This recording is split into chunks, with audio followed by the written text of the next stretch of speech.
What's up, guys? Daily Kamel here, and I'm here to talk about a deck that I saw in Battle Phase Thursday, and it led me to have the idea to start this new video series called Relics of the Past. So before I get into what we're talking about in today's specific video, I'm going to try to do some of these videos in the future because this is a topic that I, have a lot of thoughts on, and there's multiple decks I could do this with, so there's a lot of videos to be made.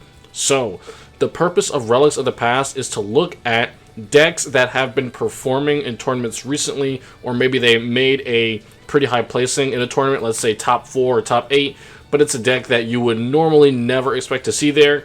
So I intend to just go over what that deck is, what the build was that it used to get into the tournament, what won the tournament, and maybe what is holding that deck back from performing like this more regularly. Because if you are seasoned in the Duel Links competitive space, pretty much anyone that is a really good player can make a not so tiered or not so meta deck work out and get wins with it, but that isn't always the case. So we want to take the decks that do make it there and see what is holding them back from being more widely played in the meta, like some of the rogue decks we see.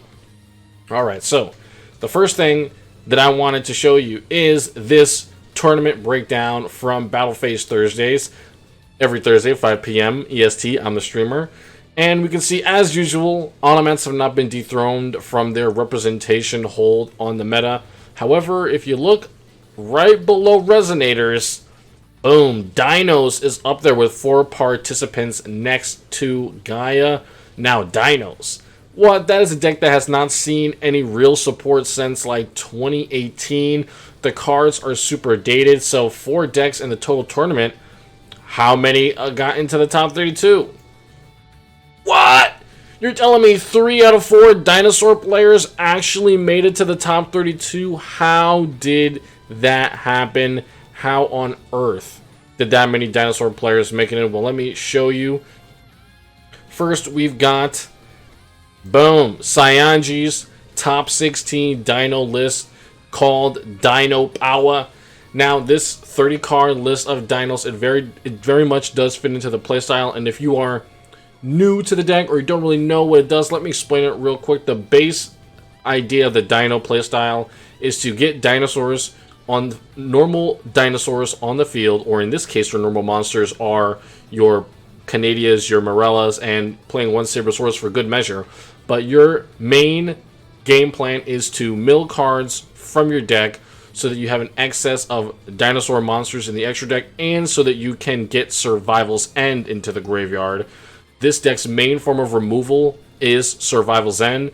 It lets you banish it from the graveyard to destroy a dino on your field and 1 card your opponent controls. But before that, you can activate it on the field and destroy normal monsters that you control in order to summon dinos from your deck. So it helps you get resources from your deck, and then it is a removal card in the graveyard. So the main thing that this deck does is to play several cards like Neilbug's Nest, Raiden, Charge the Light Brigade to make sure you get those mills in the graveyard. Another card that you want to be sending to the graveyard at all times with this via mill effect is Miscellaneousaurus. Miscellaneousaurus has an effect where you can banish it and any number of dinos from your graveyard that you have in order to special summon a dinosaur monster from your deck that is that level. So why is this so strong? Well, let's say you just banished like 4 dinos. You can get out your boy, the rare card, Tyranno Infinity, for banishing 4 dinos, and this card gains 1000 attack for each dino in your banish pile. So it is definitely a crazy out to some not so great situations that you can find yourself in. Some things that come to mind are Lunalight Saber Dancer and Obelisk the Tormentor. This deck does have a definitive out to those threats. However, it is just one, and it is specific, and it is by battling over them, so not as effective as some other decks. So a couple of the other newer things that have been added to help this deck is Volcanic Wall. Just lets you mill 3 from the top of your deck, however you cannot conduct your battle phase. Block Dragon has been picked up by this deck. It lets you banish dinosaur monsters from your grave in order to summon it, and then you can banish dinos like Giant Rex, and they will be resummoned to the field, and you can just add stuff to be banished, like for your Tyranno Infinity. Another thing that is a part of this deck is the Lightsworn Engine. It is just so you can get crazy mills, and the fact that Raiden is a tuner helps you a lot. Raiden can mill twice per turn, and if you're a little bit on the slower side of getting your monsters out, he is typically your turn 1 play most of the time, and then you have follow-up next turn where you can make a level 8 synchro, so on and so forth. So, when was this deck really strong? This deck was really strong with the release of Survival's End, and after that, it did not see too much play. The deck was really cookie cutter. It revolved around you playing Sabersaurus, Megalo Smasher, Baby Sarasaurus, and Giant Rex, and it basically just used your field, flip down your opponent's cards, use your Survival's End when you have normal dinos on the field so you can get a bunch of new ones out, Survival's End your opponent's threats away, and just swing for game. So very simple, and the deck has gotten a little more complicated, gotten a little more versatile, so that it can compete with some of these other decks that you're seeing on this breakdown, like Automats, Resonators, Fire Kings, Harpies. All of these decks are relatively new, all making use of updated strategies and summoning mechanics, and dinos are really just getting by. So the big elephant in the room for me, as many of you guys know, I'm a big stickler on the fact that Konami has not been giving a lot of these decks their Xyz monsters that they need to be popping off. So let's talk about what dinos need going forward if they were to become a meta or kind of a rogue deck. Let's say rogue deck, right?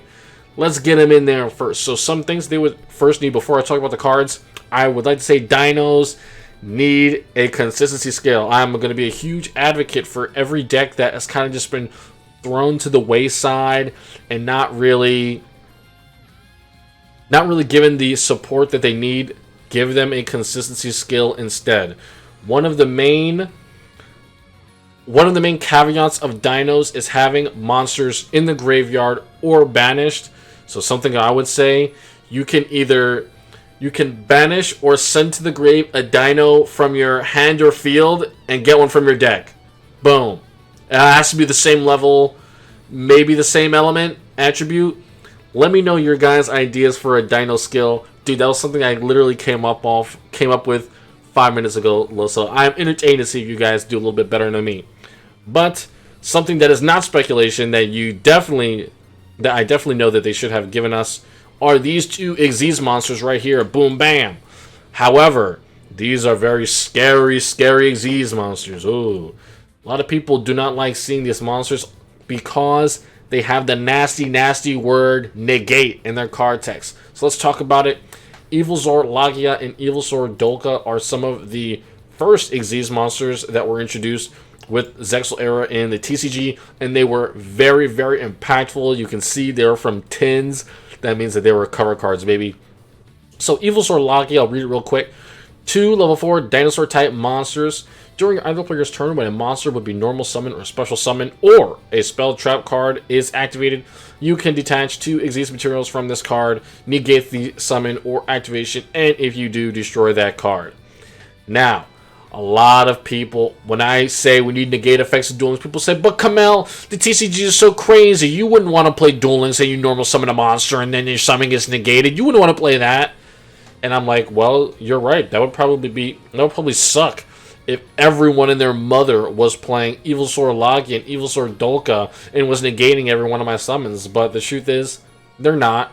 Dinosaurs may be way better because they have these crazy Xyz monsters that they can go into. However, you are not totally floodgated by a card like this, even though it is a pretty versatile negate, summons, or spell or trap effect activations. Konami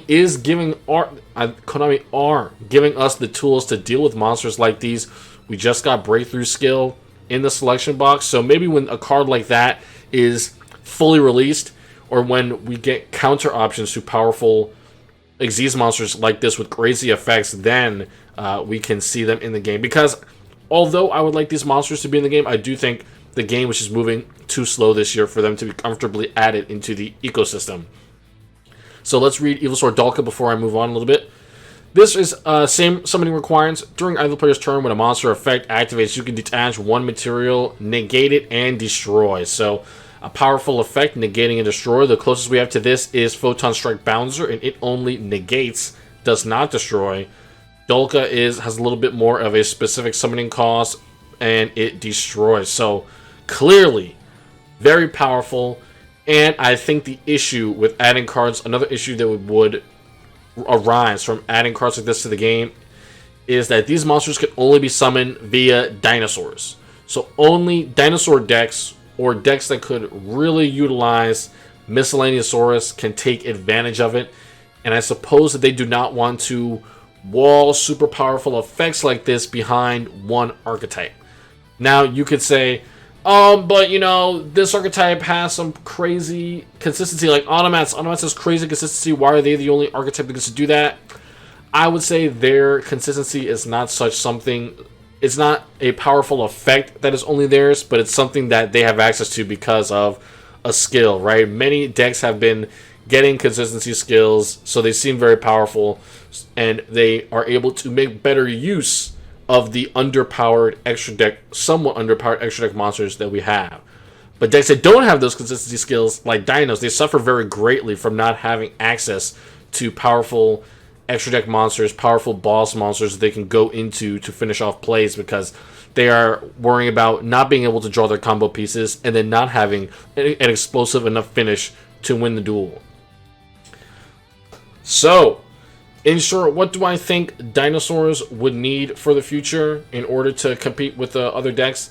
I think they would need a consistency skill that helps them get dinos and get them into the grave or banish so that they can utilize them for their effects. And I think that these two Xyz monsters would be pretty darn nice to have, or something like these guys. Dinosaur specific, very powerful effects. They might be a little bit much to have for only dinosaurs, and maybe a little bit much for Duel Links right now as a whole. We still don't have a ton of, great counters to cards like these. So let me know what you guys think, and let me know what deck you'd like me to cover next. I just covered this because there were so many dinos in the last battle phase, and, I may as well talk about it. You guys are always asking for the deck list of these spicy decks, so when I do talk about a deck like this, I will throw up a deck list that I liked from the tournament that it was in. So peace out, guys. Let me know what you want to see next. I'm out.